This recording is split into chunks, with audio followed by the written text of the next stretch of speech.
આ વખતે ઈદ પર હું 10,000થી ઓછા નહીં લઉં. શબાનાએ તેના અબ્બુને વિનંતી કરતા કહેલું. આટલા બધા પૈસા ક્યાંથી લાવીશું બેટી? 3,000 લઈ લે. સલીમભાઈએ તેની દીકરીને સમજાવવાનો પ્રયત્ન કરેલો. હજી તો ઈદ આવવાને ઘણી વાર હતી, પરંતુ શબાનાએ પોતાની માંગણી મૂકી દીધી હતી. 3,000 નહીં, 10,000. તમે મારા માટે બીજા જે ખર્ચ થવાના હોય તે ન કરતા અબ્બુ, પણ મને રોકડા 10,000 આપી દેજો. એવું તો કેવી રીતે બને? ઈદ છે તો તારા માટે, તારી અમ્મી માટે અને કબીર માટે નવા કપડાં લેવા પડશે. આડોશ પાડોશના લોકો અને મહોલ્લાવાળાઓને સેવૈયા વહેંચવી પડશે. ચાચુના છોકરા આવશે, તેને પણ 200-500 તો ઈદીમાં આપવા જ પડશે ને. બધું મળીને 25-30 હજારનો ખર્ચો પાક્કો છે. સલીમભાઈએ તેની દીકરીને હિસાબ કરાવેલો. અબ્બુ, આ બધા માંગથી તમે મારા નવા કપડાં બાદ કરી નાખો. હું મારી રીતે લઈ લઈશ. મેં થોડા પૈસા બચાવ્યા છે. કબીર માટે પણ હું લાવી આપીશ.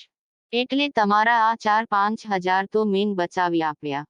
3,000 માટે તો તમે માની જ ગયા હતા. હવે વાત રહી બીજા 3-4 હજારની. તો તમે એવું કરો, થોડા બીજે ક્યાંકથી બચાવી લેજો. પણ મને મારા 10,000 રોકડા જોઈએ, સમજ્યા? શબાનાએ પ્રેમથી અધિકાર જમાવતા કહેલું, અને તેનાથી સલીમભાઈ પાસે હામી ભરવા સિવાય બીજો કોઈ ઉપાય બચ્યો નહોતો. આજ સુધી ક્યારેય દીકરીની જીદ સામે બાપ જીત્યો છે ખરો, પણ એ તો કહે કે તારે 10,000 જ કેમ જોઈએ છે? શું કરીશ તું આટલા પૈસાનું? સલીમભાઈએ પછીથી સવાલ કરેલો. મારે નવો ફોન લેવો છે, સેમસંગનો. મારી કોલેજમાં બધા પાસે સરસ ફોન છે. બસ મારી પાસે જ સારો ફોન નથી. ફોન મોંઘો છે. મેં ઘણા પૈસા ભેગા કરી લીધા છે, પણ હજીએ 10,000 ઘટે છે.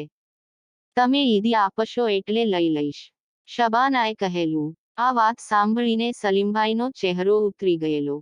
તેમના મુખ પર નિરાશા સ્પષ્ટ દેખાઈ આવી હતી, અને એટલા માટે જ શબાનાએ પૂછવું પડેલું, કેમ, શું થયું અબ્બુ?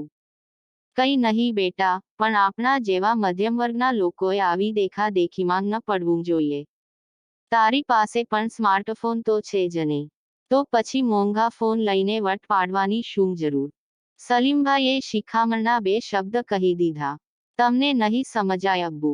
આજના જમાનામાં આ બધું વટ પાડવા માટે નહીં, પણ કોલેજમાં લોકોની વચ્ચે રહેવા માટે પણ કરવું પડે છે. તમને કોલેજમાં શું શું થાય છે તે નહીં સમજાય. શબાનાએ જરા પણ ગંભીર બન્યા વિના જવાબ આપી દીધેલો. સારું, તને જેમ ઠીક લાગે તેમ. તારી ખુશીમાં જ મારી ખુશી છે. સલીમભાઈએ વાતને વધારે આગળ વધારી નહોતી. જુવાનિયાઓને પણ તેમની ઉંમરના લોકો વચ્ચે રહેવા માટે કેટલું પ્રેશર સહેવું પડતું હોય છે તે સમજવું સહેલું નથી. વધુ આવતા વિડીયોમાં દોસ્તો, તમને જો આ વાર્તા પસંદ આવી હોય તો લાઈક કરો, અને વાર્તાના આગળના ભાગનો વિડીયો જોવા માટે ચેનલને સબસ્ક્રાઇબ કરો. ધન્યવાદ.